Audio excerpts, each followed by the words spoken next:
Hey there, everyone. This is Samuel Johnson, and welcome back to the Lyoko Retrospectives. I apologize if I don't feel as enthusiastic about in this vlog as I do on other ones.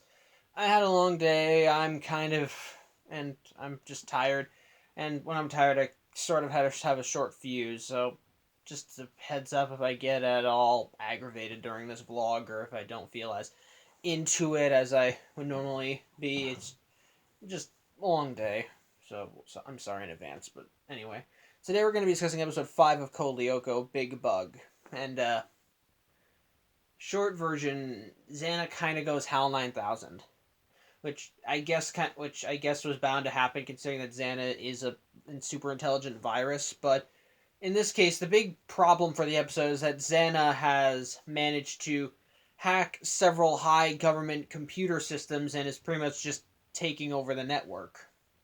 Like traffic lights, phone calls, just pretty much anything that operates on a computer that's high in government, Xana's taken over, and one of those, of course, are trains. One of them is, of course, is pretty much anything controlled by a computer, which includes which includes any train tracks and so forth. And because of this, two trains are on a collision course with each other, and one contains toxic chemicals that if it gets in this accident, these chemicals will leak into the environment. These chemicals will leak into the environment, or as they said in the episode, it'll drastically alter. Well, actually, I think I just pretty much said that it'll pretty much just drastically alter the environment. So yeah, kind of a big deal. As such, of course, the Lyoko group is able to find out about this disaster because Jeremy, having some forward thinking, actually created a program that pretty much that pretty much scans the internet for any high level threats for any major high level threats that could easily be Xana. As such, once he installs the program, they catch wind of the two trains getting on a collision course, and so Jeremy decides that they want. And so Jeremy and Yumi, because Yumi was there, she went to go talk to Jeremy. Jeremy sends Yumi to go get Ulrich and Odd. However, Ulrich and Odd aren't responding because they're in the middle of pranking Sissy. It turns out, as pretty much earlier in the episode, Sissy went up to Millie and her friend. Still haven't memorized her name. Started giving them flack for the fact that they're younger and thus older boys wouldn't be interested in them, and that they should stick to their age bracket or whatever because they were ogling Ulrich. Ulrich and the group managed to stand up for them and insulted Sissy, who said that Ulrich was just pining for her. And as such, Ulrich and Odd decided to play a prank on her, sending her a text saying that they wanted to meet her in a shed. And as a result, hold on a second. Sorry, false emergency. Anyway, like I said, they sent Sissy a text saying that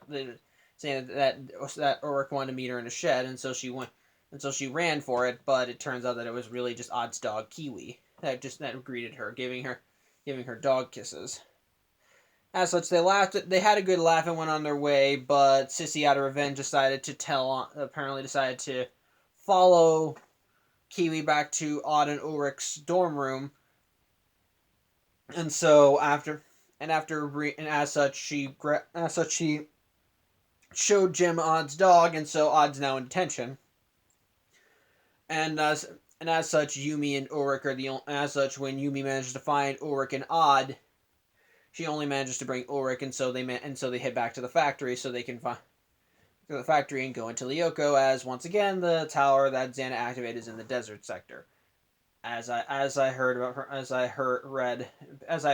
read when I actually when I was looking up Lyoko on Wikipedia, apparently the desert sector is the most visited sector this season, so make of that what you will. But either way, yeah. So as such they go in and as such they head straight for the tower, and Odd's eventually able to trick Jim into leaving him alone long enough for him to escape, as he said Kiwi needed to go for a walk. Jim decided he'd take him himself so Odd wouldn't run off, and while Jim was gone, Odd snuck through a window and made a run and ran off, while Kiwi in turn peed on a wall. As such, Ulrich and Yumi managed to escort Alita far closer to the tower, but of course they're attacked by monsters. And this episode also introduces a new variety of monsters. These are, I think, pretty much boxes. And I'm not doing that as an explanatory term. No, I mean they're literal boxes. They are cute. They're all giant cubes, which on four of their sides there's a Xana eye, and on the bottom of them are like they have like they have three legs, and they shoot laser. They in turn shoot lasers out of their eyes. As such, Odd is able to take care of the remaining boxes, Ulrich. Is able to take care of the remaining boxes, but unfortunately, a Megatank appears, and Ulrich, and while Ulrich was able to take out, fortunately, Megatank appears, and while Ulrich was able to take out the remaining, oh, actually, scratch that. He took out most of the boxes, but I think one got a lucky shot in, and Yumi had to take out the last one. But unfortunately, it turns out there's also a Mega Tank in the area that's chasing down Yumi and Aelita. Thankfully, Odd's able to get there just in time, and so just as Yumi gets sent out, Odd goes in. Odd manages to go in. As such, he manages to destroy the tank before it can actually hurt Aelita, and so Aelita shuts down the tower, and they reverse time, and everything's good. So, yeah, it really was just, yeah, I was able to summarize that quickly, wasn't I? Oh yeah, when they go back in time to ensure that Sissy doesn't get Odd in trouble for having his dog, they do the prank again, except this time they have one of Sissy's underlings, Herb, the nerdy guy like I mentioned in her last episode, be the one that she meets up, and they even take a picture as Herb tries to go in to kiss Sissy, so blackmail. Overall, what do I think of this episode? It's alright, I guess. This reaction might be easily because I was tired, but honestly, the episode didn't really do much in the terms of progression.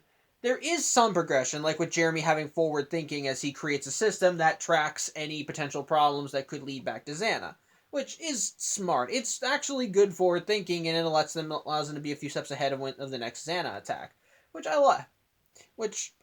But in terms of the actual plot, I admit the stuff with Odd and his dog I feel is superfluous. And really is just there for more Sissy bashing. And again, while Sissy is a bitch, it really doesn't amount to anything, especially with the whole time warp thing. Though I guess with the whole time warp thing, it allows them to correct their mistakes as they're able to do the prank again. Except this time, instead of using Odd's dog, they have one of her own underlings be the one that she meets. So it's good for some humor, but otherwise it is at the end mostly superfluous, which unfortunately seems to be kind of a consequence of stuff like this, because mostly because in the frame when it comes to the time to the return to the past function, like I said last episode, they pretty much have a free pass to do whatever the heck they want. They can reveal as much information as they want to anybody that's involved, because it's pretty much can go down one of two ways. Either Xana succeeds and they all die, meaning that nothing, and they all die, or they return to the past, and the only people that remember it are Jeremy and the rest of the gang. So really, there's nothing to lose from actually revealing this information when Xana's on the attack. It's kind of a similar reasoning like during the episode, like in said episode, when Odd gets in trouble for having Kiwi, the other kids aren't really that concerned, and which makes sense. Aren't really that concerned. Their main concern is just stopping Xana before anything bad happens. And again, which again actually kind of makes sense because they know that if they succeed, it won't matter. Everything will be undone, and Odd will no longer be in trouble. Even Odd's not that upset when he gets sent to detention because Yumi already mentioned that Xana was on the attack to him and Ulrich. At least I think. So again, all he knows that if all they have to do is just stop Xana, all of this is undone, and they can. So again, it's pretty much like the instant Xana attacks, they have free reign to pretty much do whatever the heck they want. Because either they defeat Xana or turn back time, or Xana wins and they'll have to deal with worse stuff in the long run. So. Trying to think. Honestly, again, another thing that I suppose another thing that kind of comes up from that plot, from the whole Sissy plot, though, is Sissy makes a comment to the group about how she sees what how Ulrich looks at her when no one's around, which Yumi seems to take to heart, but which I honestly don't get. I mean it. I really don't get it, especially since in the last episode prior to this, the only time Ulrich even bothered going out with Sissy when she was blackmailing him, and he made it perfectly clear to Yumi he wasn't interested, and that it was all because Sissy was black, because he had his diary. I guess you can easily say maybe it is just kind of a general jealousy that while on her mind, that it's pretty much just kind of thinking with your heart and not your mind type of scenario. Like, Yumi knows that Ulrich probably is not attracted to Sissy in any way, shape, or form, and especially, but it's just that at certain points maybe she does have that insecurity in her head, saying maybe you aren't as good as her, maybe he will go for her one day, even though in her mind she knows that that would never happen. It's just kind of the general thing. So I guess you can make an excuse for that, but I'm still gonna still gonna say that she shouldn't really have any doubts, because again, the last episode definitely had more to do. Actually did delve into, did show that the only time that Ulrich gave Sissy the time of day was with blackmail, and again, Yumi helped him resolve that before and after the time reset. So. But again, it doesn't really amount to anything in the episode, as it's just one little moment. And again, the stuff with Odd and his dog getting caught is superfluous, as it's undone by the time jump, by the time loop. So, I don't know. I don't know. This episode really didn't really get me as much. And I think another big problem with it is, I'm sorry to say, Xana in this episode. Like, I think when you have this episode, it makes the previous attacks by Xana feel way less of a problem. Feel way less like a problem. As in this episode, they actually say Xana has hacked several computer systems all throughout the country, and this is a bit. And at that point, Xana probably should have won. Because yeah, even if Xana is still stationed out of Lyoko and probably needs to activate a tower, why? At this point, if you can control every other computer system across the country, why are you having trouble taking over the world? I understand, you have to activate the tower in Lyoko first, and these kids could easily stop you, but if you're able to hack all these computer systems with just a virus, couldn't you, like, hack the security or in the school or the alarms or something and screw with them? Or maybe halt their way, or maybe cause some kind of obstacle that would force the kids to be stuck in an area while you went around. Actually, now that I'm thinking about it, does activating a tower just limit Xana to one thing? Like, like, like, for example, if Xana activates a tower, does it mean that Xana can like in the last episode when Xana activated a bus that was all Xana was limited to now? Xana was in Lyoko and now the bus. It's weird. And it kind of feels weird at all that for this one Xana is able to spread and be so widespread, but the only thing they seem to be focusing on is the trains, which, yeah, that's an immediate problem. And again, if they do shut down the tower, Xana's control of these computer systems would be gone. Xana would no longer have a foothold in them anymore. But it's just that if you have that meant all if activating a tower could give you these many capabilities, why didn't you do that from the start? Is what I'm saying. So I don't know. The plot feels superfluous, and it feels like it shouldn't have happened. It feels overblown and slightly misfocused. Is what I'm trying to get at. Xana, like I said, Xana took over computer systems from the government. The government. And yet they're focusing on the trains. And while the trains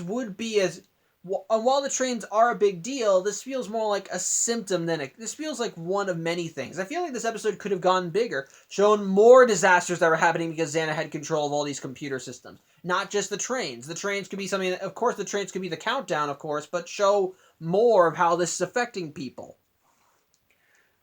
But instead, nope, just the trains. I feel like it was a missed opportunity, is what I'm saying.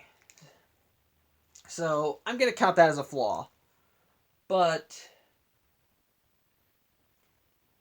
I really don't know what else to say about the episode. I don't want to say it's an awful episode because it's not. It still has some. It's still nice. It's still nice seeing the interactions. I think this is the first episode where we start seeing Jeremy's voice begin to slightly change from the voice he had in the beginning of the season to the voice he has later on. Sorry, I had lunch or dinner, whatever. I had something to eat. So that's something as well. But again, in the end, the episode is just kind of to me. Not that great, not awful. It's just it's not okay for me, but I hesitate to call it bad. It's just sort of just It's got some. It does introduce some new things. Like we get into the introduction of the box monsters. They're nice, all right, kind of in the same area as those bug creatures. I forgot what they're. I still once again forgot what they were called. And again, we still get some forward thinking from Jeremy, but otherwise it's a filler episode in every sense of the word. Nothing was really advanced with it. There were no other aspects of the characters were revealed. Just basic filler, and that's all I can say. So yeah, sorry if you're disappointed. If you like the episode, if you really like the episode, more power to you. This is just my opinion, and you're free to have your own. But this is what I think, and I think the episode's just meh. So yeah. If I didn't tick you off with my opinions, thank you for watching. I'm Samuel Johnson. I hope to see you next week. And if you do disagree with me, feel free to leave a comment. Just don't be a jerk about it. I'm asking you to please be civil. Be civil and explain to me why you like this episode as much as you did. I try to encourage that debate. When I'm on camera, of course. When I'm off camera, I'm as much of a dick as you guys. I'm pretty sure I just lost a lot of you subscribers. So. Like I said, Sam Johnson. See you next week. Hopefully. Bye-bye.